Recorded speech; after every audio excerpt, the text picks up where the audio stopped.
Alrighty, here we are out in the sunshine, getting a little 80-degree, sunny, clear, blue sky, rule reading in, and we're looking at Glory and Empire First Victories.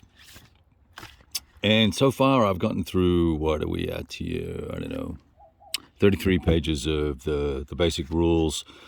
I'll tell you what, there's one thing I will say about the rules. The font is nice and large.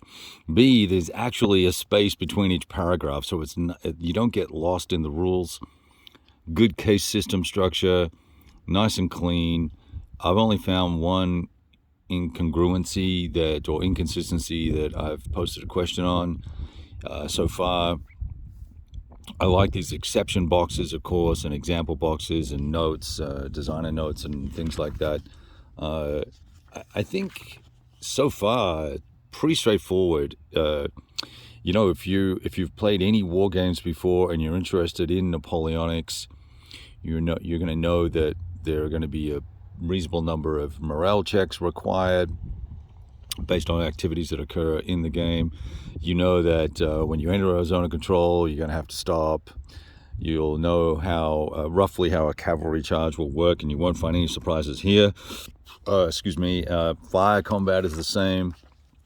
Command in the soldiers game, the basic game, is very straightforward. It's a simple case of looking at the organizational chart and seeing the number in the circle to help you understand how many hexes range you have for the various commanders of divisions and brigades and stuff like that. So super straightforward, super clean.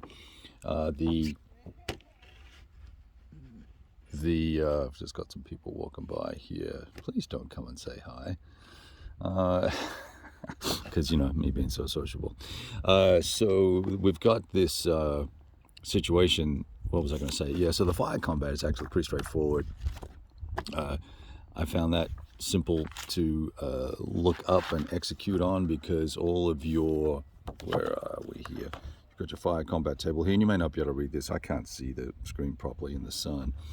But fire strengths, their modifiers, and then if you're playing the battalion or the brigade game, which are the next two levels of advanced play, there are some different things that happen with the artillery.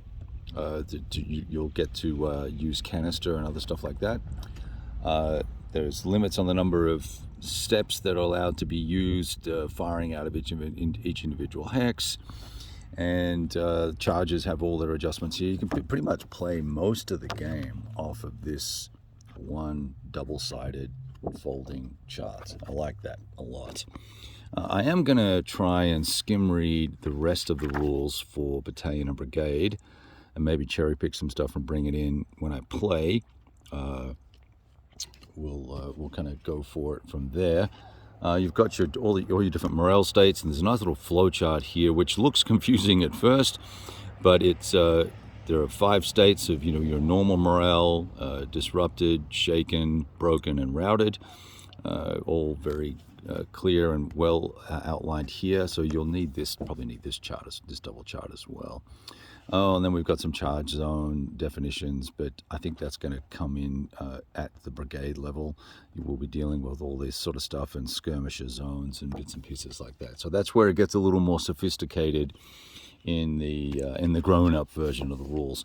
But so far, having a great time with it, enjoying the reading and the detail, and I hope that we'll get to rolling dice stage very shortly.